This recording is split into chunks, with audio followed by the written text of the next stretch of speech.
আসসালামু আলাইকুম, welcome to my channel টুকিটাকি রেসিপি। আশা করি যেখানে আছেন সবাই খুব ভালো সুস্থ সবল আছেন। বুটের ডালের বরফি হালুয়া রেসিপি। হ্যাঁ প্রিয় দর্শক, আজ আমি আমার এই রেসিপির ভিডিওতে আপনাদের সাথে শেয়ার করব কিভাবে বুটের ডাল দিয়ে এই অসাধারণ মজার পারফেক্ট বরফি তৈরি করা যায়। তার A to Z প্রক্রিয়া আজ আমি আমার এই ভিডিওর মাধ্যমে আপনাদের সাথে শেয়ার করব। বুটের ডাল দিয়ে ও ঘরে থাকা কিছু সামান্য উপকরণ দিয়েই কিন্তু আমরা সহজেই এই বুটের ডালের বরফিটি বানিয়ে নিতে পারি। এভাবে পারফেক্ট বরফি তৈরির জন্য কি কি উপকরণ কি পরিমাণ আমি ব্যবহার করলাম তার পুরো প্রক্রিয়াটি আজ আমি আমার এই রেসিপির ভিডিওর মাধ্যমে আপনাদের সাথে শেয়ার করব। তো প্রিয় দর্শক, আশা করি পুরো ভিডিওটি স্কিপ না করে দেখবেন। আর ভিডিওটি ভালো লাগলে লাইক কমেন্ট শেয়ার করতে ভুলবেন না। আর অবশ্যই সাবস্ক্রাইব করে পাশে থাকবেন। এখন তাহলে মূল রেসিপিতে চলে যাওয়া যাক। বুটের ডালের বরফি হালুয়া রেসিপির জন্য এখানে মেজারমেন্ট কাপ দিয়ে আমি 4 কাপ পরিমাণ মিনিমাম 1 কেজি বুটের ডাল নিয়ে নিয়েছি। আর এখানে 5 কাপ পানি দিয়ে ভিজিয়ে এভাবে ঢেকে আমি 2 ঘন্টার জন্য সাইডে রেখে দিব। 2 ঘন্টা পর বুটের ডালটা যখন ভিজে একটু নরম হয়ে যাবে তখন এটাকে আমি ভালো করে ধুয়ে পানি ঝরিয়ে নেব।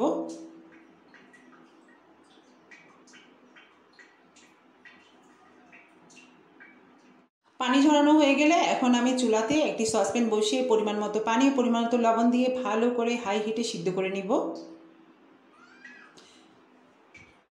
আর এই ডালটি খুব ভালো করে সিদ্ধ করে নিতে হবে যাতে একদম পুরোপুরি নরম হয়ে যায়। তো কিছুক্ষণ পরপর এভাবে একটু নেড়েচেড়ে দেওয়া লাগবে যাতে তলায় না লেগে যায়। তো প্রিয় দর্শক, এই ডালটি কিন্তু পুরোপুরি এখনও সিদ্ধ হয়নি, প্রায় আধা সিদ্ধ হয়েছে। আমি এটাকে আরও কিছুক্ষণ জাল দিয়ে একদম পানিটা শুকানো অবধি পর্যন্ত জাল দিব। যখন এরকম পানি শুকিয়ে যাবে তখন আমি ডালটা নামিয়ে ঠান্ডা করে নিব। সিদ্ধ করে নেওয়া এই বুটের ডাল ঠান্ডা হয়ে যাবার পর আমি পাটাতে ভালো করে এভাবে মিহি করে বেটে নিয়েছি। আপনারা চাইলে ব্লেন্ডারে ব্লেন্ড করেও নিয়ে নিতে পারেন। বরফিটি বানানোর জন্য এখন আমি সরাসরি চুলায় চলে যাব। চুলায় এখানে মিডিয়াম আছে আমি একটি প্যান বসিয়ে এখানে ঘি দিয়ে দিলাম আধা কাপের যাতে একটু বেশি। ঘিটা একটু গরম হয়ে আসলে আমি এখানে দিয়ে দিব একটা তেজপাতা টুকরো করে নেওয়া, আর দিয়ে দিব 4 টুকরো দারচিনি। এভাবে নেড়ে চেড়ে একটু ভেজে নেব। শুকনো উপকরণগুলো একটু ভেজে নেওয়া হয়ে গেলে আমি বেটে নেওয়া এই বুটের ডালটা দিয়ে দিব। তারপর শুকনো উপকরণ ও ঘিয়ের সাথে এই ডালটাকে আমি এভাবে নেড়ে চেড়ে একটু ভালো করে মিশিয়ে নেব। এই পর্যায়ে আমি চুলার আঁচটা মিডিয়ামে রেখেছি। এভাবে নেড়ে চেড়ে ভালো করে মিশিয়ে নেওয়ার পর এখানে আমি দিয়ে দিব 1 টেবিল চামচ লবণ। যেহেতু আমি এখানে বুটটা সিদ্ধ করার সময় অলরেডি লবণ দিয়ে দিয়েছি, সেক্ষেত্রে আমি এখানে 1 টেবিল চামচ লবণ ইউজ করেছি। বুটটা নাড়তে নাড়তে যখন একটু নরম হয়ে আসবে তখন আমি এখানে চিনি দিয়ে দিব। তো মেজারমেন্ট কাপ দিয়ে মেপে মেপে এভাবে আমি 4 কাপ চিনি দিব। চিনিটা আমি একবারে ঢালবো না, আমি 2 কাপ প্রথমে ঢালবো, পরবর্তীতে আবার 2 কাপ ঢেলে এটাকে ভালো করে মিশিয়ে নিব। মিনিমাম 1 কেজি চিনি আমার এখানে লেগেছে। এভাবে চিনি দিয়ে বুটের ডালের সঙ্গে ভালো করে মিশিয়ে নিব।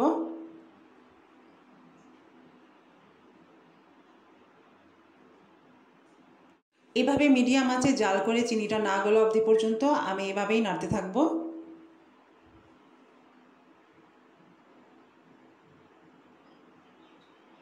এভাবে নাড়তে নাড়তে একটা পর্যায়ে চিনি থেকে কিন্তু অনেকটাই পানি বেরিয়ে আসবে এবং বুটের ডালটা কিন্তু অনেকটা নরম হয়ে যাবে।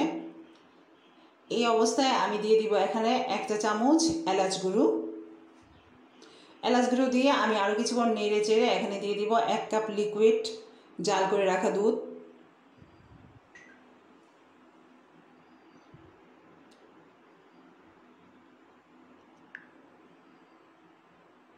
দুধটা দেওয়ার পর আমি অনবরত নাড়তে থাকবো যাতে তলায় না লেগে যায়। এভাবে অনবরত নাড়তে হবে।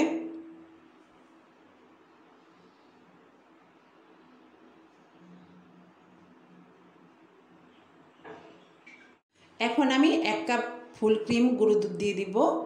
আপনারা অবশ্যই এই গুঁড়ো দুধটি ইউজ করার চেষ্টা করবেন, তাহলে কিন্তু এই বরফির স্বাদ আরও বেড়ে যাবে। গুঁড়ো দুধ দেওয়ার পর এভাবে আমি আলতো করে ভালো করে মিশিয়ে নিব। এভাবে নাড়তে নাড়তে একটা পর্যায়ে দেখবেন এরকম বড় কুঠি আসবে এবং অনেকটাই ঘন হয়ে আসবে।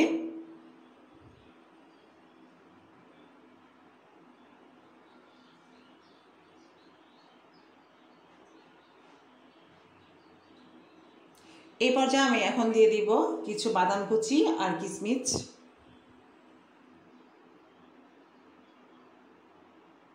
বাদাম কুচি আর কিশমিশ দেওয়ার পর আমি নেড়েচেড়ে মিশিয়ে আরও কিছুক্ষণ জাল করে নিব।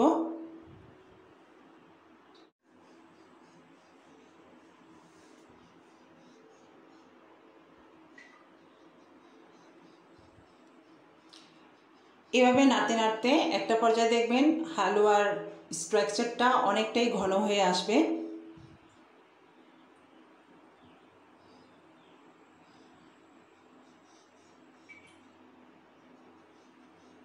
অনবরত নাড়তে হবে যাতে তলায় না লেগে যায়, কিছু থেকে নাড়া বন্ধ করা যাবে না।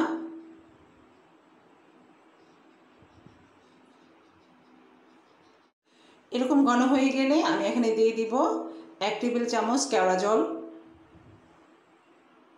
কেওড়া জল দেওয়ার পর আমি আরও কিছুক্ষণ জাল করব এবং নেড়ে চেড়ে হালুয়াটাকে তৈরি করে নেব। নাড়তে নাড়তে হালুয়াটার স্ট্রাকচার যখন এরকম একটু কায়ের মতো হয়ে যাবে তখনই আমি এটাকে চুলা থেকে নামিয়ে নিব। তো প্রিয় দর্শক, হালুয়াটা এখন পুরোপুরি রেডি হয়ে গিয়েছে। এখন আমি চুলা থেকে নামিয়ে নিব।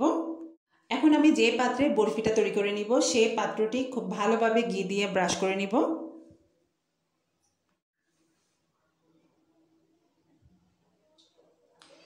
এভাবে ঘি দিয়ে ব্রাশ করা হয়ে গেলে এখন আমি গরম অবস্থায় হালুয়াটাকে এভাবে পাত্রে ঢেলে নিব।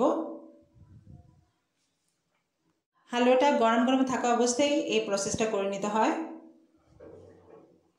হালুয়াটা ঠান্ডা করে নিলে কিন্তু বরফিটা পারফেক্ট হবে না, গরম অবস্থায় সেট করে নিতে হয়। তো আমি পুরোটাই এভাবে চামচ দিয়ে সেট করে নিলাম। এভাবে আলতো করে চামচ দিয়ে চেপে চেপে হালুয়াটাকে আমি পুরো পাত্রে সেট করে নিলাম।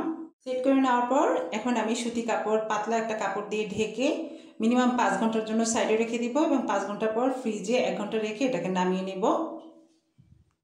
তো প্রিয় দর্শক, আমার মিনিমাম 6 ঘন্টা লেগেছে এই বরফিটা পুরোপুরি রেডি হতে। এখন আমি একটি ছুরির সাহায্যে খুব আলতোভাবে এভাবে সাইজ করে কেটে নিব। আপনারা আপনাদের ইচ্ছে মতো সাইজ দিয়ে কেটে নিতে পারেন। আমি এভাবে আমার পছন্দ মতো সাইজ দিয়ে কেটে নিয়েছি। তো কেটে নেওয়ার পর একটা বরফি আমি এখন আপনাদেরকে তুলে দেখাচ্ছি। দেখুন মাশাআল্লাহ কতটাই স্ট্রাকচারটা সুন্দর হয়েছে।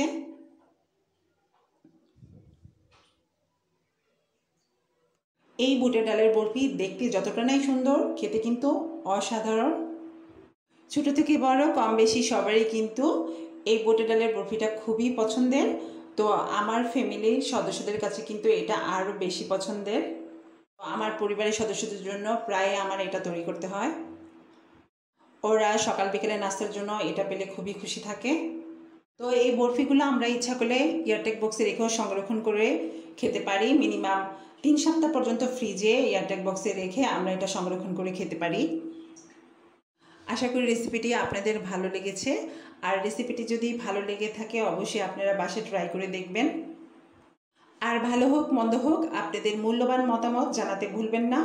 অবশ্যই কমেন্ট করে আপনাদের মূল্যবান মতামত জানিয়ে দেবেন। আর আমার এই রেসিপির ভিডিওটি যদি আপনাদের ভালো লেগে থাকে তাহলে অবশ্যই আপনাদের ফ্রেন্ডস অ্যান্ড ফ্যামিলির সাথে বেশি বেশি করে এই ভিডিওটি শেয়ার করে দিবেন। আর ছোট করে এটি লাইক দিতে ভুলবেন না। আর আমার এই রেসিপির ভিডিও যদি আপনাদের ভালো লেগে থাকে আর আমার আরও নতুন নতুন মজার মজার রেসিপির ভিডিওর নোটিফিকেশন সর্বপ্রথম পেতে আশা করি সাবস্ক্রাইব করে পাশে থেকে বেল বাটনে ক্লিক করে দিবেন। তাতে করে আমার নতুন নতুন ভিডিওর নোটিফিকেশনগুলো সর্বপ্রথম আপনারা তাড়াতাড়ি পেয়ে যাবেন। তো প্রিয় দর্শক, আজ এই পর্যন্তই। আবারও দেখা হবে নতুন কোনো রেসিপির ভিডিও নিয়ে। ভালো থাকবেন, সুস্থ থাকবেন। আল্লাহ হাফেজ।